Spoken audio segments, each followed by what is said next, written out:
এই শোনো, বলো। আমি কিন্তু বাকিদের মতো না, আমার কিন্তু কোনো রূপের অহংকার নেই। ঠিকই বলেছো, যেটা তোমার নেই সেটা নিয়ে অহংকার কিসের? देख तो कैसे शर्मा। বিয়ের আগে আমি কত স্বপ্ন দেখেছিলাম, বিয়ের পরে এটা করব, বিয়ের পরে ওটা করব, কিছুই বিয়ে করে আমার কোনো লাভই হলো না। কোনো লাভ হয়নি। ওই যে একটা বলো তুমি। আমার নামে 3 কিলো চাল আর 2 কিলো আটা পাও রেশন থেকে। কি গো, তুমি মুখ অন্ধকার করে বসে আছো কেন এইভাবে?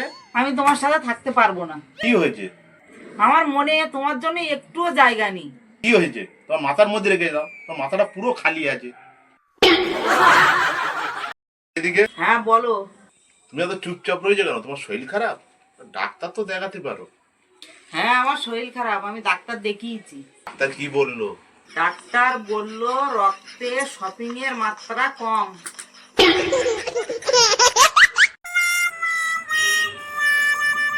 আরে কি চা বানিয়েছো? জলের মতো লাগছে একদম। সরি সরি, আমি চাই না, চিনি দিতেই ভুলে গেছি। বিয়ের দিন তোমাদের বাড়ির রাস্তা যদি ভুলে যেতাম, তো এই দিন দেখতে হতো না আমাকে। বলো তো, বিয়ের সময় মেয়েরা কাঁদে কেন?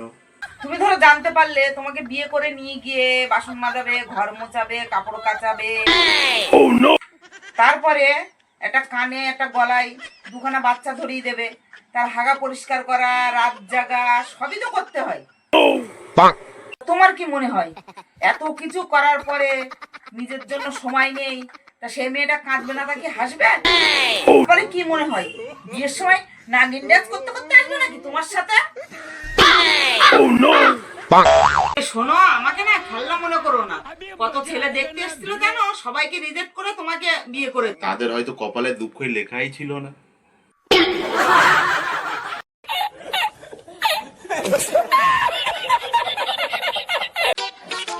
তুমি মন খারাপ করে বসে রয়েছো কেন? বাবা ফোন করেছিল, বোনকে নাকি সাপে কামড়ি। সাপটা মরে গেছে না বেঁচে আছে গো?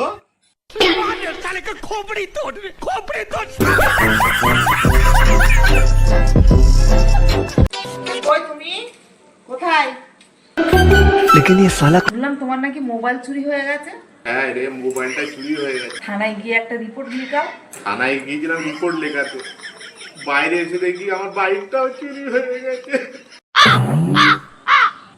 চিন্তা করো না, ভগবানের উপরে ভরসা রাখো। হ্যাঁ রে, ওই ভেবে আমি মন্দিরে গিয়েছিলাম, মন্দিরে ঠাকুরকে প্রণাম করলাম, প্রণাম করে বাইরে এসে দেখি আমার জুতোটাও চুরি হয়ে গেছে রে।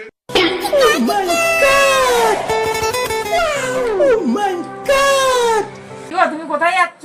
বাইরে ঘুরতে যাচ্ছি। আচ্ছা, আমাকে তোমার দেখতে কখন ভালো লাগে? আমার তখন ভালো লাগে, আমার দুই ঠোঁট যখন এক জায়গায় থাকে, তুমি চুপ থাকো, তখন আমার খুব ভালো লাগে। हे प्रभु हे हरि राम कृष्ण जगत